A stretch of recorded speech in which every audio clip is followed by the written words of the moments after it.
man salaka tariqan yaltamisu fihi ilman sahhalallahu lahu bihi tariqan lil jannah. Barang siapa yang berjalan untuk menuntut ilmu, Allah akan mudahkan jalan ke surga. Ini merupakan kewajiban atas setiap muslim dan muslimah, dan juga merupakan jalan menuju surga. Nabi bersabda sallallahu alaihi wasallam, "Talabul ilmi faridatun ala kulli muslimin." Menuntut ilmu itu wajib atas setiap muslim. Begitu juga Nabi bersabda sallallahu alaihi wasallam, "Wa man salaka tariqan yaltamisu fihi ilman sahhalallahu lahu bihi tariqan al jannah." Barang siapa yang berjalan untuk menuntut ilmu, maka Allah akan mudahkan jalannya ke surga. Sini, Pak.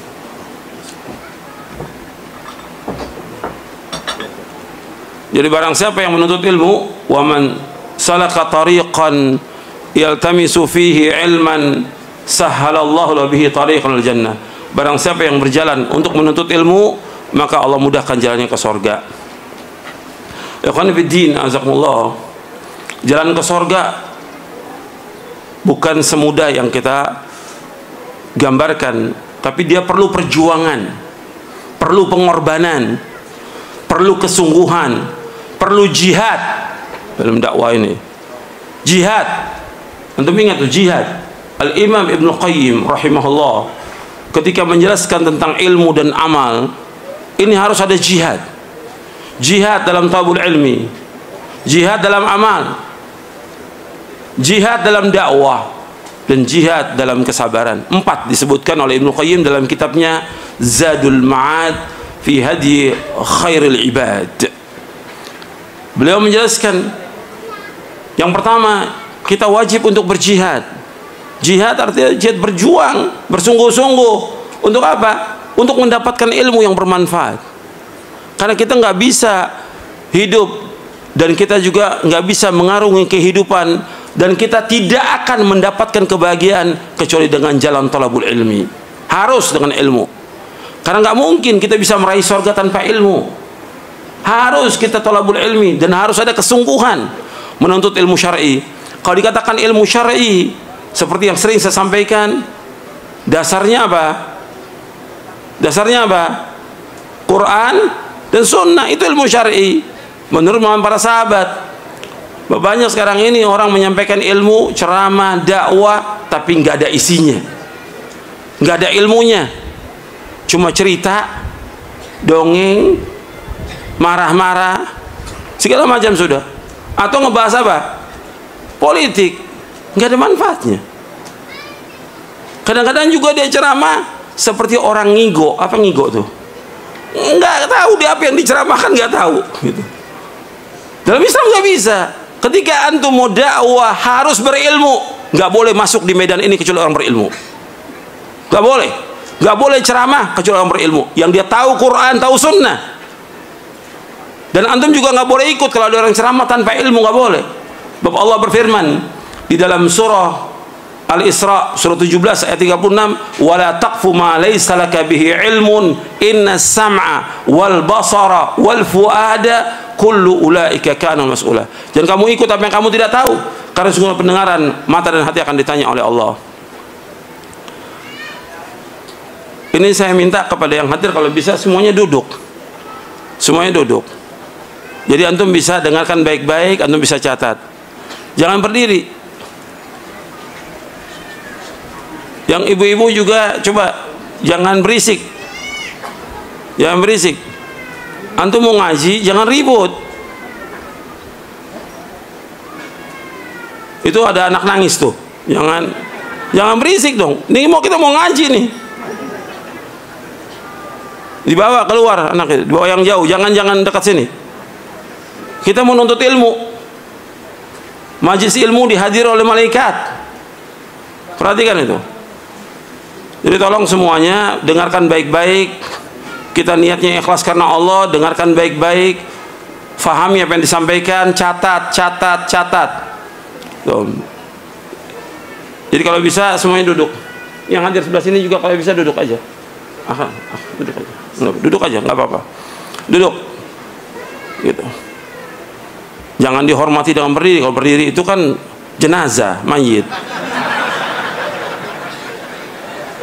Kan Nabi menyebutkan ketika ada jenazah lewat, Nabi berdiri.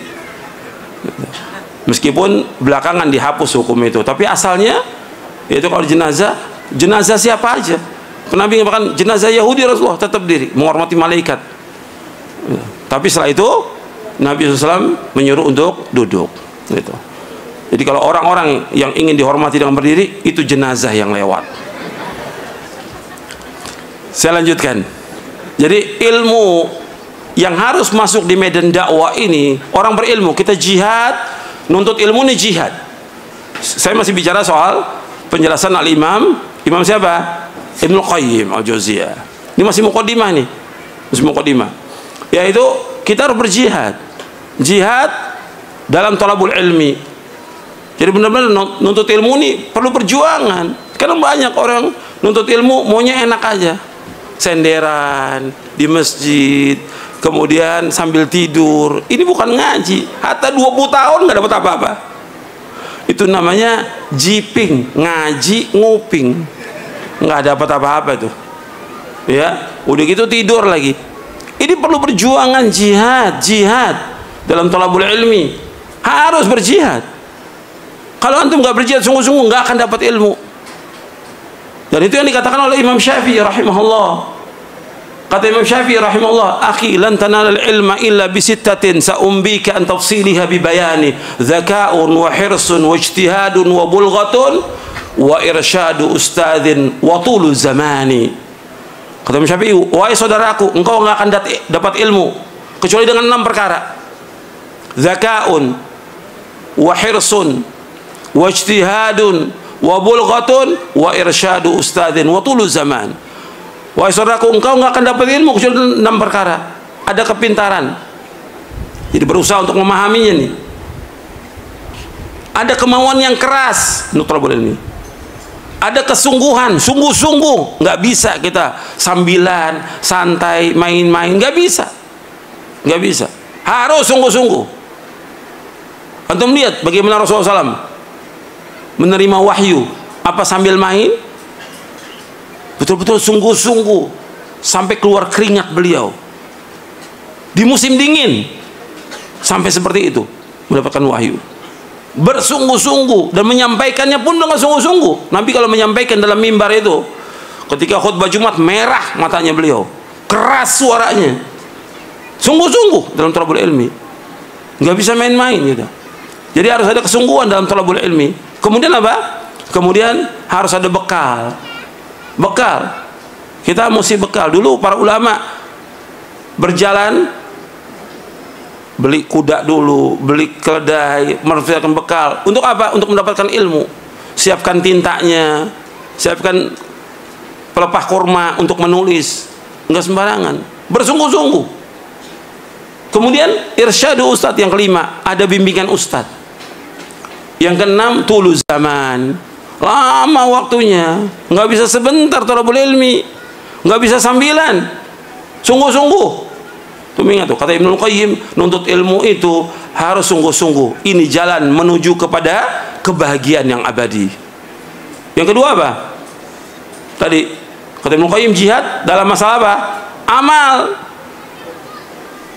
Kita harus berjuang untuk melakukan amal-amal soleh. Perlu perjuangan, perlu kesungguhan. Dan syaratnya kita mengerjakan amal soleh, syaratnya berapa? Syaratnya 2. Yang pertama, ikhlas karena Allah. Yang kedua, ittiba, mengikuti contoh Nabi SAW. Kita harus bersungguh-sungguh dalam melakukan amal-amal soleh. Dan ini perjuangan. Agar amal kita diterima, harus ada keikhlasan. Dan yang kedua, harus mengikuti contoh Nabi SAW. Kalau salah satu hilang, nggak diterima. Satu hilang syaratnya, dia mengikuti contoh Nabi tapi nggak ikhlas, nggak akan terima. Atau dia ikhlas tapi nggak mengikuti contoh Nabi, nggak terima. Syaratnya 2, dan itu dalilnya banyak dalam Al-Quran dan juga dalam hadis Nabi yang sahih. Kemudian yang ketiga dalam thalabul ilmi ini, yang ketiga ya berdakwah. Yang pertama jihad dalam thalabul ilmi, yang kedua jihad dalam mengamalkannya, yang ketiga jihad dalam apa? Berdakwah. Jadi dakwah ini juga perlu perjuangan, berjuang sungguh-sungguh, nggak sekedar asal ceramah, tidak. tapi betul-betul dia sampaikan ilmu yang bermanfaat, dalil dari Quran dan Sunnah, dalil, dan perlu kesungguhan untuk menyampaikannya supaya orang mendengar dan paham tentang agama ini bermanfaat. Makanya para dai merupakan mafatih lil khair, mafatih lil khair, pembuka pintu-pintu kebaikan, maghaliq lisyarr, untuk menutup pintu kejelekan. Kita harus demikian. Para dai, para ustadz, para kiai dan yang lainnya harus jadi mafatih lil khair, pembuka pintu kebaikan. Kata Nabi, di antara manusia ada yang mereka ini pembuka pintu kebaikan, menutup pintu kejelekan. Tapi ada di antara manusia baghaliq lil khair, mafatih lil syarr. Ada manusia yang dia menjadi pembuka pintu-pintu kejelekan dan penutup pintu-pintu kebaikan. Ada nggak di antara manusia? Ada. Bahkan tokoh-tokoh agama dia mengerjakan apa? Kesyirikan. Membuka pintu apa di sini? Kejelekan. Kejelekan yang paling jelek, kemungkaran yang paling mungkar, maksiat yang paling maksiat apa? Syirik. Kezoliman yang paling zolim, syirik. Ada di antara tokoh agama yang mafatih lisyarr. Dia sebagai pembuka pintu kejelekan, mengadakan acara-acara bid'ah dan yang lainnya. Ini membuka pintu apa ini? Pintu kejelekan. Kemudian apa? Maghaliq lil khair. Tadi mafatih lisyarr dia, kemudian maghaliq lil khair, menutup pintu kebaikan. Menutup. Orang mau ceramah dilarang, orang mau ini nggak boleh. Ini maghaliq apa? Lil khair, menutup pintu kebaikan. Ada nggak yang seperti itu? Ada. Berat hukumannya orang begini. Di dunia berat, di akhirat berat nanti.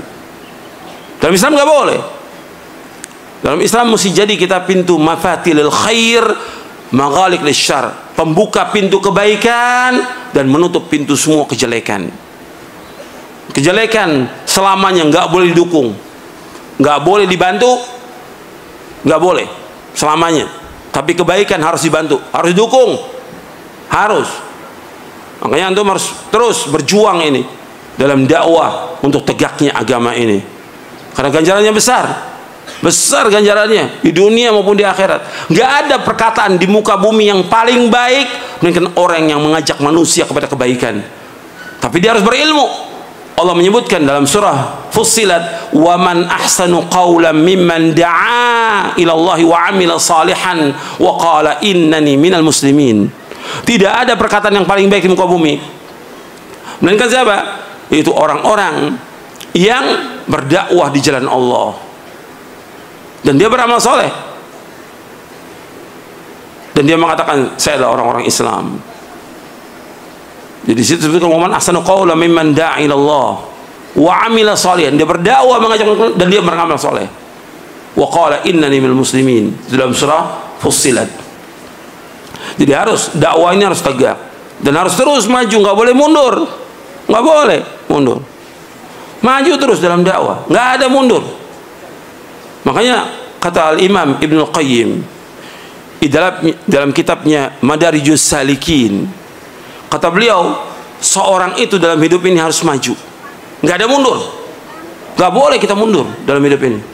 Maju menuju sorga, mundur ke neraka.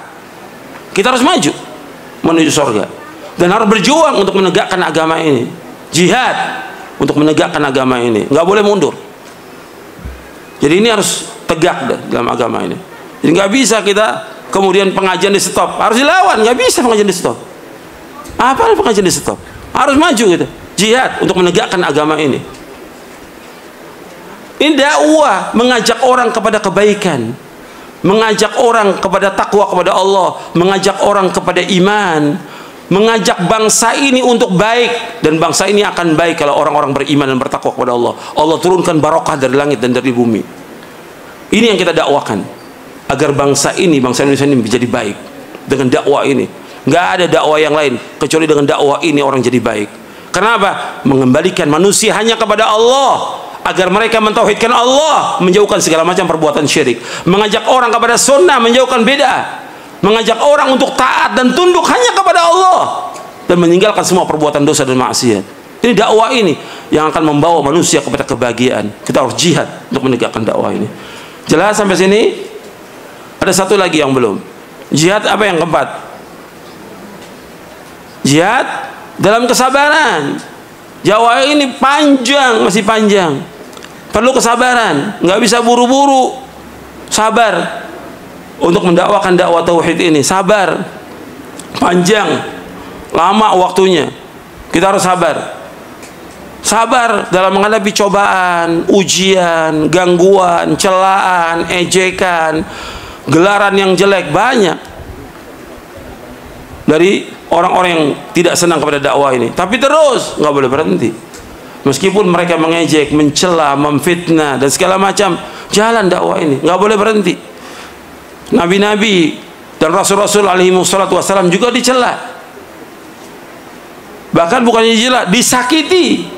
Tapi mereka sabar. Mereka sabar. Sampai Allah menyebutkan, walaqad kudzibat rusul min qablika fasabaru ala ma kudzibu wa udzu hatta atahum nasruna. Jadi Allah menyebutkan tentang Nabi Muhammad SAW didustakan. Antum lihat ayatnya di dalam surah Al-An'am. Allah menyebutkan dalam surah Al-An'am bagaimana cobaan Nabi SAW,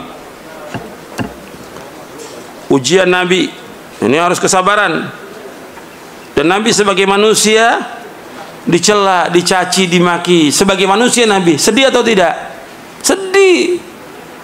Dibilang orang gila, dibilang tukang fitnah, dibilang memecah belah umat, dibilang tukang sihir, dibilang sedih Nabi. Antum lihat di surah Al-An'am ayat 33 34. Tolong semuanya perhatikan ya, semua panitia juga ikut ngaji, semuanya yang hadir ikut ngaji. Tolong perhatikan, kita ini ngaji nuntut ilmu, sabar. Paling kita ngaji cuma 2 jam ya, nanti ngobrolnya antum 5 jam kali ya. Sabar, sabar, harus sabar. Ini sekarang ngaji ini, dengarkan dan diam. Antum lihat ayatnya dalam surah Al-An'am ayat 33-34. Qad na'lamu innahu la yahzunuka alladhi yaqulun fa innahum la yukadzibunak walakinna adh-dhalimina bi ayati llahi yajhadun. Wa laqad kudzibat rusulun min qablika fasabaru ala ma kudzibu wa udzu hatta atahum nasruna wa la mubaddila li kalimatillah wa laqad ja'aka min naba'il mursalin.